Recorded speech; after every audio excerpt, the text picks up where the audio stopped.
the Opepco Studios in Oklahoma City, this is a Signing Day 2015 update. I'm Jenny Carlson. Scott Wright joins us on the phone. And Scott, the signings are about wrapped up here mid-afternoon on Wednesday, and you went out to another one this afternoon. Where were you, and who did you catch up with? I was out at Douglas this afternoon. They had D'Amico Dottle signing with Wyoming, was the big name there, but also Larry Jobert, a big offensive lineman who's going to NEO, and Colton Ingham, a big defensive tackle who has signed with Haskell Indian Nations up in Kansas. So not a big class for Douglas, not a big senior class in general. And so to get three guys going to the next level was really pretty impressive for this group. And obviously Dottle's being the big one, a D1 guy that had multiple offers, settled on Wyoming. We talked in an earlier video about how there's four guys from the state going to Wyoming, and people just seem to love the family atmosphere up there and the passion about that program. It's very interesting. Yeah, as you talk though, Scott, I'm thinking about the fact that as many guys will be touted and recognized for those Division I offers, there are as many or more guys that are signing junior college, NEO, you talk about, lower divisions, Division II, NAIA schools. Lots of guys that fall into that category around the metro, around the state. Are there a few names as you think about some of those maybe lower division teams that guys sign with today that you think could either be sort of hidden gems at the lower levels, or maybe guys that we'll be hearing about even though they aren't playing that major college football?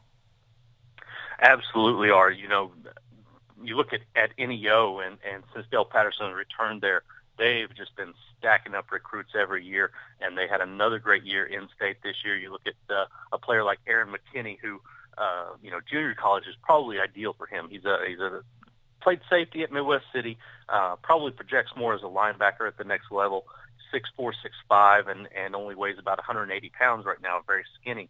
If he can go to NEO for 2 years, put on some weight, learn under a really good head coach in Patterson, I think that he has the athletic ability to be a big-time recruit when he comes out of there in 2 years. I mentioned Jobert, who's 6'4", 260, a very athletic offensive lineman from Douglas who's going there. Tremaine Wadua from Anadarko, who's an all-state linebacker for us, who's one of the most physical linebackers I've ever seen play high school football. He's heading to NEO. I could go on and on about the guys that just NEO picked up this year. Great job by those guys to load up, and they're putting multiple guys in Division I schools every year out of that sophomore class. They had several today that are moving on to the next level. So doing a great job up there. But some other guys around the state. Blake Summers was a guy who was an all-stater on our team, and has been really crucial for Davis the last 2 years running that wishbone offense. There's not a lot of teams looking for wishbone quarterbacks these days, so he had to find a place to fit in. East Central down in Ada signed him today as a defensive back, and I think that he has a chance to really be a star there. I think he was overlooked. He's 6'1", 185, and very athletic, very smart football player, and I think that he has a chance to go down there and really excel at a place like East Central. Well, you talk about some of those lower division guys, and obviously those are 4-year schools, but the junior colleges being 2-year schools are, if all goes well, those guys then feed into higher divisions. Is there a name or two that come to mind for you, Scott, that you think are guys that in a couple years might be sought after by those higher level programs? Maybe they've got a great issue right now, and it's just a matter of time before they get that worked out and matriculate up and show their skills at a higher level. There are some guys that I think that might have could be some guys that signed today with big time programs that could still end up at some junior colleges out there, and that we'll still be talking about 2 years from now. You never know what's going to happen with some of these guys. But Aaron McKinney, who I mentioned, I think is definitely a guy that could make that kind of a jump.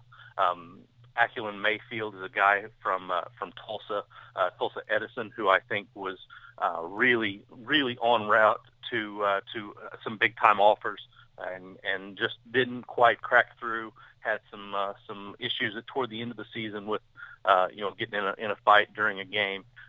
Ended up at Independence up in Kansas, a junior college up there. I think that he's the type of athlete that if he can get his head on straight, we'll be hearing about a lot of Big 12 schools going after him 2 years from now. There's really a lot of talent. I think that's going to end up at the junior college level out of this class. And like I said, there could be more. You never know. Guys are still trying to get those grades lined up, and we'll see what happens with all of that. But definitely some JUCO talent that big time schools are going to be looking for in 2 years. Yeah, and as we know, looking at OU and OSU signing classes this year, several junior college names that are expected to be big time contributors. So it's a great route for guys to go and maybe get a chance to go to Division I one day. And be sure to stay with the best coverage team anywhere at newsok.com and every day in the Oklahoman.